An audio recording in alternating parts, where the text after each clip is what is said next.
Our next guest is a wonderful writer and illustrator whose latest book is entitled All a Meat Looks Like South America.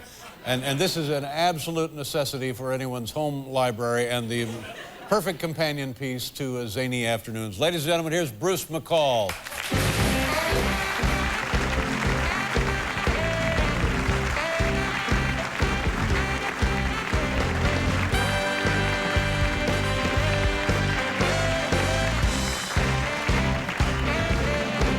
You know what I would like to do is show some of the illustrations from the new book, but before we do that, just tell us a little bit about early publications you wrote for when you were starting out as a young boy in your nascent stage of career.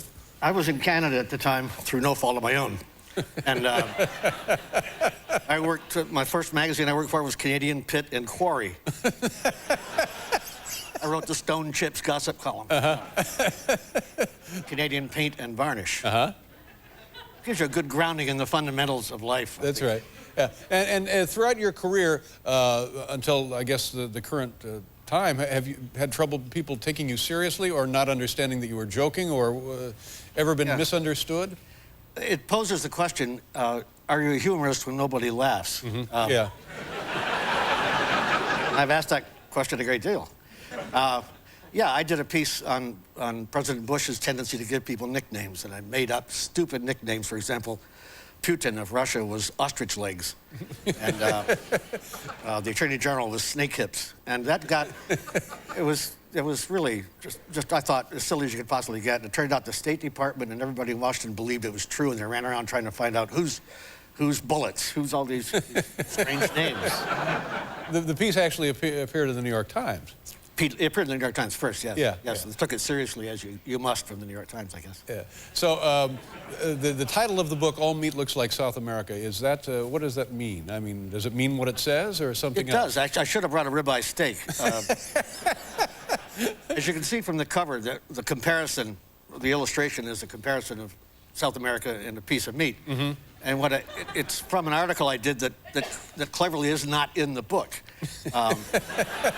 It seems like an oversight. Yes, it is, an undersight.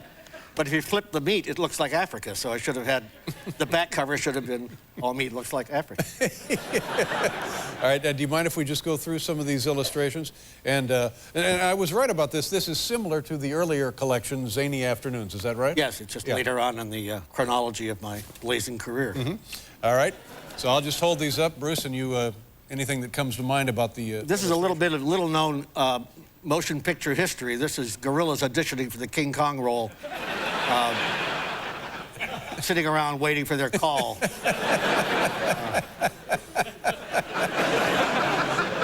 Yeah, because, history, what can I do? Sure, yeah, they couldn't just pick any gorilla. They had to really audition them. Sure, exactly. All right. Now, this looks like a wonder of the world kind of That's thing. one of the new wonders they've found. This is the natural kitchen sink in Australia. Wow. All stone. And this poor guy's trying to roll the drain thing, which is a very heavy piece of stone. Sure. But it Put all... it back in place, Yeah, see? naturally occurring. Naturally occurring, absolutely. That's the freaky thing about it. I wouldn't have painted it if it weren't exactly. Sure. naturally Man-made, you'd have nothing. No, but the fact that it just occurred, yeah. There's something called Club Magneto. This is Hollywood. This is the first drive-in when you drove your car into the restaurant. They refined the concept later, but all the movie stars used to take their fancy wheels and show them off in this big restaurant. And there's a rumor that Bogart hot-wired Greta Garbo's Packard once and drove out with her car. Yeah, no, I've heard that. I've heard that rumor. Yeah, it's one of those legends that can it be confirmed? has been suppressed. Yeah, probably so.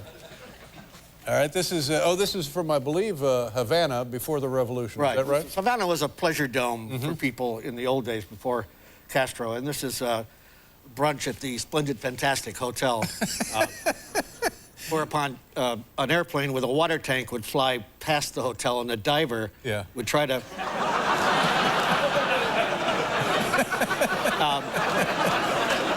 Those were exciting times.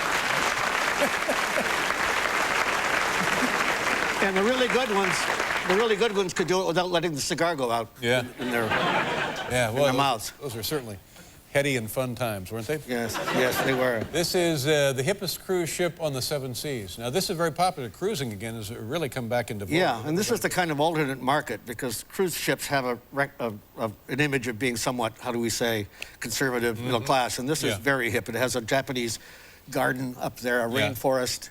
Bob Dylan plays the lounge every night. It's got a Judy Garland museum and Club Eurotrash, which you can't get into. And it's really quite, and it's painted black, which I think is a nice effect. Yeah. It's certainly beautiful. Shopping and limousine service on the decks. Okay, the waiting room of tomorrow. This is from spending too much time in doctors' waiting rooms. They have 3 ancient magazines you'd swear you've read before, and nothing much else except the fern and somebody who's dying is right about this far away from you. But this is we got a bar. Thank God. A strolling Hungarian violinist. A pharmacy right on the premises where you can do that. And a bathroom where if anybody spends more than 1 minute, they're kicked out automatically. Thank God. The putting green. Yeah. What is this? That's the receptionist. She can't get away from you. They're always wandering away from their opposite seat. Catch her in her hole down there. She has to... Oh, my. This didn't really exist. This is just something, you know. Okay, say no to sloth, say yes to energy produced by the unemployed. This is... I shouldn't be telling this story, perhaps, but the energy discussions in the Bush administration have been kept secret, and this is one of the secrets. I see. That appears to be a treadmill. People are taken by bus to a treadmill, and yes, the unemployed have to spend 8 hours a day on the treadmill generating electricity, and I like this encouragement there. yes, faster. Yeah.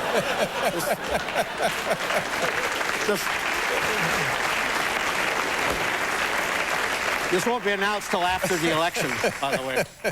Well, it's again, it's a lovely collection, and you really ought to have one of these in your home, and it's called All Meat Looks Like South America. Keep up the good work. Thank you. Pleasure to see you again, Bruce. Bruce McCall, everybody. We'll be right back with the Vines.